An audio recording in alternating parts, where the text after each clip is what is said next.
और क्या न करें।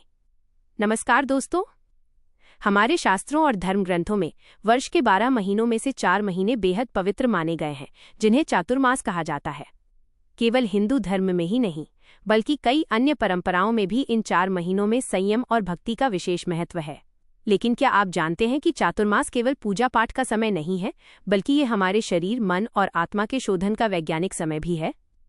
आज के इस वीडियो में हम जानेंगे कि चातुर्मास में हमें क्या करना चाहिए, किन चीज़ों का त्याग करना चाहिए और शास्त्रों में इसके क्या लाभ बताए गए हैं। चातुर्मास में सबसे ज्यादा महिमा उपवास और व्रत की बताई गई है। भगवद गीता में भगवान श्री कृष्ण कहते हैं, विषया विनिवर्तन्ते निराहारस्य देहिनः, अर्थात जब हम आहार सीमित करते हैं या संयमित रहते हैं तो हमारे मन से सांसारिक विकार और भटकाव अपने आप कम होने लगते हैं। जब हम आवश्यकता से अधिक अनाज या भारी भोजन ग्रहण करते हैं तो उससे शरीर में आलस्य, सुस्ती और निद्रा आती है। इसके विपरीत जब हम उपवास या हल्का आहार लेते हैं तो हमारी एकाग्रता बढ़ती है और ऊर्जा, भक्ति व सकारात्मक कार्यों में लगती है।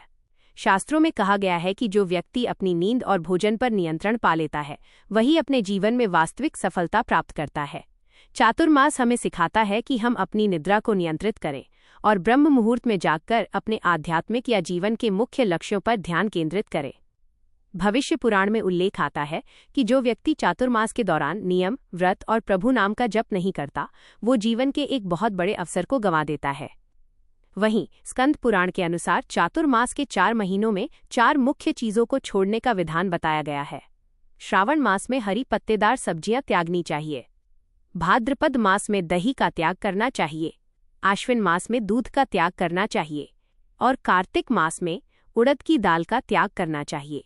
स्कंद पुराण के अनुसार यदि कोई व्यक्ति चातुर्मास में अपनी इच्छा से कुछ वस्तुओं का त्याग करता है तो उसके विशेष फल मिलते हैं। नमक त्यागने से वाणी में मधुरता आती है। भोजन में तेल त्यागने से संतान को लंबी आयु और आरोग्य की प्राप्ति होती है। चटपटा या अत्यधिक खट्टा मीठा भोजन त्यागने से शरीर का तेज और सुंदरता बढ़ती है। दिन में केवल एक समय भोजन करने से मानसिक शांति और आत्मिक शक्ति प्राप्त होती है।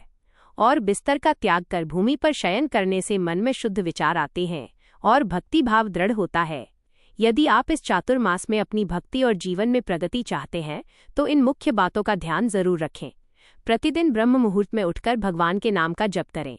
श्रीमद् भागवत कथा या धार्मिक ग्रंथों का अध्ययन और श्रवण करें। अपनी क्षमता अनुसार जरूरतमंदों को दान दें। घर में या मंदिर में नियमित रूप से भजन कीर्तन करें। चातुर्मास में आने वाली सभी एकादशियों का निष्ठा से पालन करें।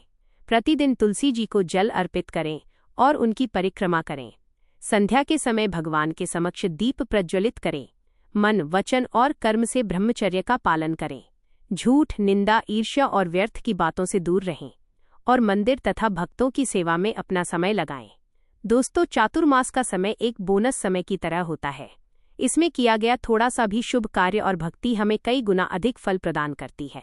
आशा है कि आपको यह जानकारी उपयोगी लगी होगी। अगर ये वीडियो पसंद आया हो तो इसे लाइक करें, शेयर करें और हमारे चैनल को सब्सक्राइब करना न भूलें। जय श्री कृष्णा।